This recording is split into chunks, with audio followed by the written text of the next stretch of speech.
ஒரு பசுமையான காட்டில் குட்டி முயல், அணில், நாய்க்குட்டி, மான், யானை எல்லாம் சந்தோஷமா வாழ்ந்து வந்தாங்க. அவங்களுக்குள்ள ரொம்ப நல்ல நட்பு இருந்துச்சு. ஒன்னா சேர்ந்து சந்தோஷமா ஓடி விளையாடுவாங்க. ஒரு நாள் அந்த குட்டி முயலுக்கு ஒரு சின்ன யோசனை வந்துச்சு.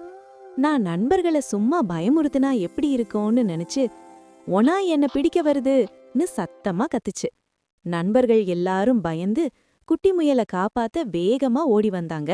ஆனா அங்க ஒனா எதுவும் இல்ல. குட்டி முயல் நான் பொய் சொன்னேன்னு நக்கலா சிரிச்சுச்சு. இப்படி மீண்டும் மீண்டும் பொய் சொன்னதால நண்பர்கள் குட்டி முயல் மேல இருந்த நம்பிக்கைய மெதுவா இழந்தாங்க. ஒரு நாள் காட்டுக்குள்ள குட்டி முயல் மட்டும் தனியா நின்னுக்கிட்டு இருந்தப்போ உண்மையாவே ஒரு பெரிய ஒனாய் வந்துச்சு. குட்டி முயல் பயந்து நண்பர்களை சத்தமா கூப்பிட்டுச்சு. ஆனா யாரும் வரல. இது பொய்வான்னு நண்பர்கள் நினைச்சுக்கிட்டு இருந்துட்டாங்க. ஒரு வழியா அந்த ஒனாயிடமிருந்து தப்பிச்சு வந்த குட்டி முயல் அழுதுகிட்டே நண்பர்கள் முன்னாடி தலை குனிஞ்சு ஏன் என்ன காப்பாத்த வரலன்னு கேட்டுச்சு. அப்போ நண்பர்கள், நீ எப்பவுமே பொய் சொல்லுவ, இப்பவும் பொய் சொல்லிப்பேன்னு நாங்க நினைச்சுக்கிட்டு இருந்துட்டோம், அதனாலதான் காப்பாத்த வரல. விளையாட்டுக்கேனும் பொய் சொல்லக்கூடாது, பொய் சொன்னா நம்பிக்கையும் நட்பும் இழந்துடுவோம்னு சொல்ல அந்த குட்டி முயல் தன் தவற உணர்ந்து மனசார மன்னிப்பு கேட்டுச்சு. அந்த நாள்ல இருந்து எப்பவும் உண்மை மட்டும்தான் பேசிச்சு.